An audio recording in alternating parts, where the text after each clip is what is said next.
신약 성경에는 예수님의 생애가 4번이나 반복됩니다. 성경은 왜 굳이 이 4명의 저자에 의해 예수님의 생애를 4번이나 기록한 것일까요? 이것은 예수님을 입체적으로 보이게 하는 장치입니다.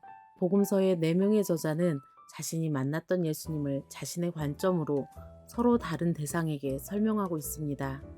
따라서 그들의 같지만 다른 기록을 통해 우리는 좀 더 입체적인 예수님을 만날 수 있게 된 것입니다. 마태복음은 왕으로 오신 예수님, 마가복음은 종으로 섬기기 위해 오신 예수님, 누가복음은 인간의 필요에 응답하러 오신 인간적인 모습을, 요한복음은 하나님으로 오신 예수님에 대해서 묘사합니다. 그렇다면 네 복음서의 특징을 간단히 비교해 보겠습니다. 마태복음은 유대인들에게 세리였던 마태가 기록했습니다. 예수님께서 구약의 언약을 성취하기 위해 오신 유대인의 왕이심을 말합니다.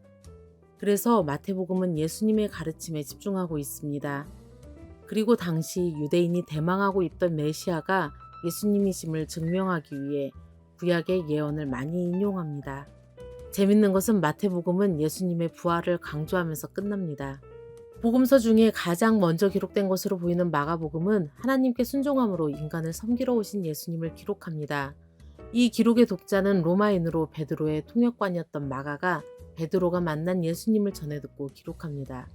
이방인을 위해서 예수님의 생애에 일어난 실제 사건을 중심으로 기록합니다. 그리고 마가복음은 예수님의 승천으로 끝납니다. 누가복음은 인간의 필요에 응답하기 위해 이 땅에 인간으로 오신 예수님을 기록합니다. 누가는 신약 성경의 유일한 이방인 저자로서 이방인인 자신이 깨달은 복음을 자신과 같은 이방인인 헬라인을 위해 기록했습니다.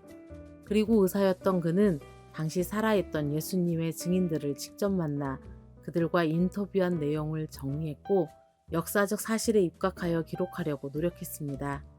그리고 예수님이 승천하시고 약속하신 성령이 임재하실 것을 기록합니다. 그리고 바로 이어서 누가는 사도행전을 기록하면서 예수님이 약속하신 성령께서 행하신 역사를 이어서 기록합니다. 마지막으로 요한복음은 공관복음과 30년 정도 차이를 두고 기록하였고 공관복음에 기록되지 않은 내용을 보강하기 위해 쓰였습니다.